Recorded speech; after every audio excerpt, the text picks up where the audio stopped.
प्रभु, एक प्रश्न है मेरे मन में। कहो पार्वती। धरती पर लोग इतने दुखी क्यों रहते हैं? क्योंकि पार्वती, मनुष्य हर समय दूसरों की बुराई करता रहता है। लेकिन प्रभु, ये बात मुझे पूरी तरह समझ नहीं आ रही।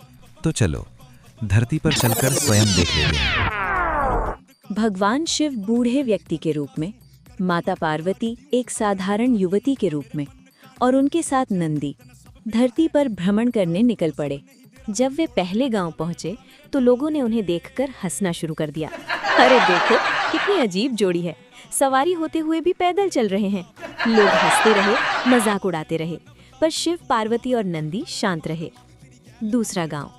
पार्वती जी ने कहा, लोग बातें बना रहे हैं, आप नंदी पर बैठ जाइए। देखो जरा, खुद नंदी पर बैठा है और स्त्री पैदल चल रही है। तीसरा गांव। अब पार्वती जी नंदी पर बैठी और शिवजी पैदल चले। यहाँ लोग बोले, शर्म नहीं आती, पति पैदल है और पत्नी सवारी कर रही है। चौथा गांव। अब भगवान शिव ने स्वयं नंदी को अपने कंधों पर उठा लिया। अरे वाह, अब ये भी तमाशा देख लो। अब बताओ पार्वती, समझ आया? हाँ प्रभु, लोग कुछ भी कर लो, दूसरों की निंदा करना नहीं छोड़ते। सीख यही है, दूसरों का मजाक उड़ाने वाला व्यक्ति सबसे पहले स्वयं दुखी होता है। निंदा छोड़िए, शांति अपने आप आ जाएगी। प्रभु, एक प्रश्न है मेरे मन में। कहो पार्वती।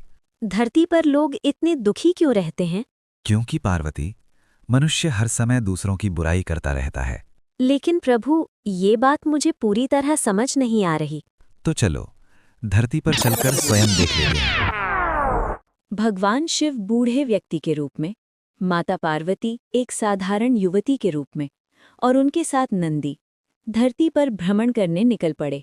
जब वे पहले गांव पहुंचे तो लोगों ने उन्हें देखकर हंसना शुरू कर दिया। अरे देखो, कितनी अजीब जोड़ी है, सवारी होते हुए भी पैदल चल रहे हैं। लोग हंसते रहे, मजाक उड़ाते रहे, पर शिव, पार्वती और नंदी शांत रहे। दूसरा गांव। पार्वती जी ने कहा, लोग बातें बना रहे हैं, आप नंदी पर बैठ जाइए। देखो जरा, खुद नंदी पर बैठा है और स्त्री पैदल चल रही है। तीसरा गांव। अब पार्वती जी नंदी पर बैठी और शिवजी पैदल चले।